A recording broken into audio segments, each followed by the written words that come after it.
আজ মঙ্গল অবস্থান করবে আজ থেকে। মঙ্গল এতদিন ছিল পূর্ণবসু নক্ষত্রে, বৃহস্পতি নক্ষত্রে, আজ থেকে মঙ্গল অবস্থান করবে পুষ্যা নক্ষত্রে, শনির নক্ষত্রে। শনি এবং মঙ্গলের সম্পর্ক সর্বদা শত্রু। শনি মঙ্গলের সহাবস্থান যেমন শুভ ফল দেয় না। শনি এবং মঙ্গল যদি সহাবস্থান করে, সেই জাতক জাতিকার জন্মছক অনুযায়ী কিন্তু শনির দশা বা অথবা মঙ্গলের দশায় নানা রকম প্রতিকূলতা আসে। কী ধরনের প্রতিকূলতা আসে?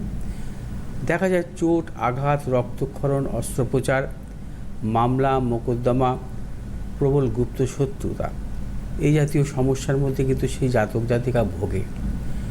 এবং মঙ্গল যদি কখনো শনির নক্ষত্রে থাকে, শনি যদি কখনো মঙ্গলের নক্ষত্রে থাকে, সেই ক্ষেত্রে শনির দশা বা মঙ্গলের মহাদশা তার জীবনে কিন্তু প্রবলভাবে প্রতিকূলতা আসে। অর্থাৎ মঙ্গল শনির নক্ষত্রে থাকা শুভ নয়। যতদিন শনির নক্ষত্রে থাকবে ততদিনই কিন্তু নানা রকম সমস্যা বা জটিলতা থাকবে।